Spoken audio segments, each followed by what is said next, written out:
అనంతపురం జిల్లా కల్లితాండాలో వీర జవాన్ మురళీ నాయక్ అంత్యక్రియలు ముగిశాయి. ప్రభుత్వ సైనిక అధికార లాంఛనాలతో అంత్యక్రియలు నిర్వహించారు. గాల్లో 3 రౌండ్ల కాల్పులు జరిపి అధికార లాంఛనాలతో వీడ్కోలు పలికారు.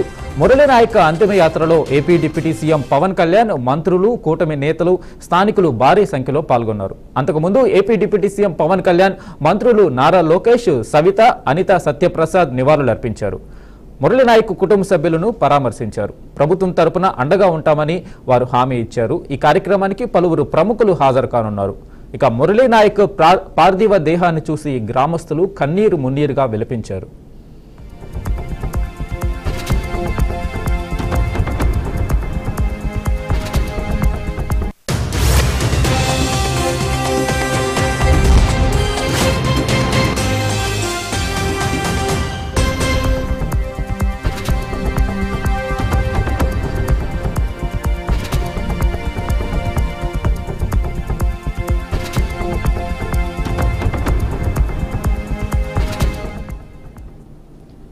కాల్పుల విరమణ ఒప్పందాన్ని ఉల్లంఘించి పాక్ ఎప్పుడూ కవ్వింపు చర్యలకు పాల్పడిందని deputy CM Pawan Kalyan fire అయ్యారు. ఉగ్ర దాడులను అరికట్టడమే లక్ష్యంగా మోడీ ప్రభుత్వం పనిచేస్తుందన్నారు. వీర జవాన్ కుటుంబానికి ప్రభుత్వంతో పాటు తాను కూడా స్వయంగా సహాయం చేస్తానని పవన్ ప్రకటించారు.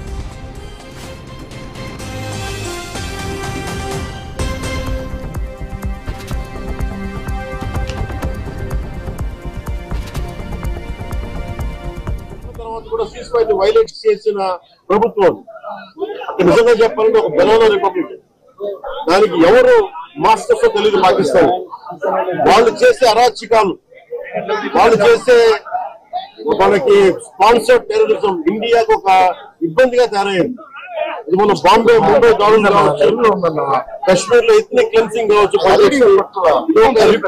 కోయంబత్తూర్ దాడులు కావచ్చు, పేలుళ్లు కావచ్చు, జామా మస్జిద్ పేలుళ్లు కావచ్చు, గతంలో జరిగిన మనకి గోకుల్ చాట్ పేలుళ్లు కావచ్చు,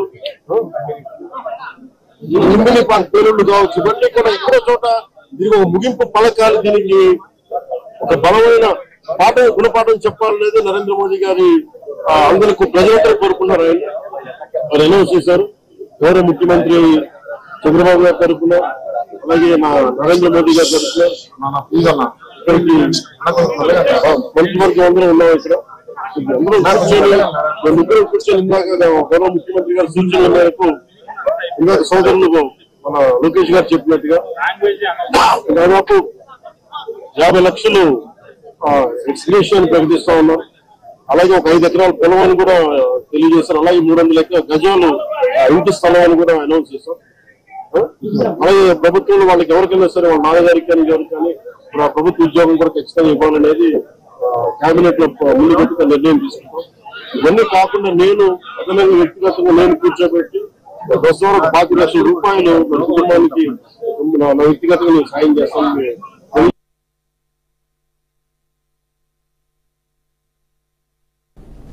దేశం కోసం మేం నిలబడతాం, మేం పోరాడతామని జవాన్లు సరిహద్దులో ప్రజల కోసం ప్రాణ త్యాగాలు చేస్తున్నారని మంత్రి లోకేష్ అన్నారు. సైనికుడిగా పనిచేయాలని, దేశం కోసం ప్రాణాలను అర్పించాలనేది మురళీ నాయక్ చిన్ననాటి కోరిక అని గుర్తు చేశారు. మురళీ నాయక్ కుటుంబ సభ్యులకు ప్రభుత్వం అన్ని విధాలుగా అండగా ఉంటుందని లోకేష్ స్పష్టం చేశారు. మన జవాన్లు దేశానికి నిలబడి మేము నిలబడతాం, మేము పోరాడతాం, దేశాన్ని మేము కాపాడుతాం చెప్తాం జరిగింది. కుటుంబాలకి దూరంగా, తల్లిదండ్రులకి దూరంగా వాళ్ళు అక్కడ ఉండి దేశం కోసం అహర్నిశలు నిలబడుతున్న వ్యక్తులు.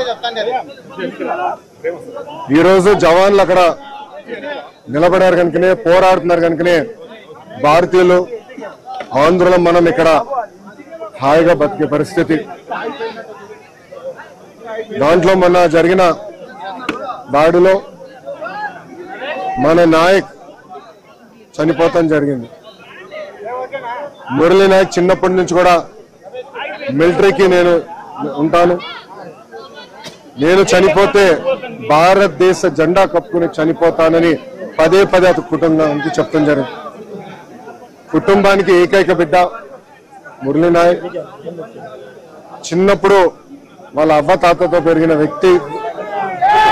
దేశం కోసం నిలబడతాను, దేశం కోసం పోరాడతానని చెప్పిన వ్యక్తి మురళీ నాయక్. ఇంత చిన్న వయసులో మురళీ నాయక్ చనిపోవడం నిజంగానే చాలా చాలా బాధాకరం. ఆ కుటుంబానికి అటు కేంద్ర ప్రభుత్వం ఇటు రాష్ట్ర ప్రభుత్వం అండగా నిలబడుతుంది. గౌరవ ముఖ్యమంత్రి గారు మాతో మాట్లాడారు, ఉప ముఖ్యమంత్రి గారు, అదేవిధంగా హెల్త్ మంత్రి మన సత్యకుమార్ గారితో మాట్లాడి ఆ కుటుంబానికి ప్రభుత్వం నుంచి ఆర్థిక సాయం కింద 50 లక్షల రూపాయలు, దాంతోపాటు 5 ఎకరాల భూమి, ఇల్లు కట్టుకునేదానికి 300 గజాలు ప్రభుత్వం అందజేస్తాం జరుగుతుంది. మన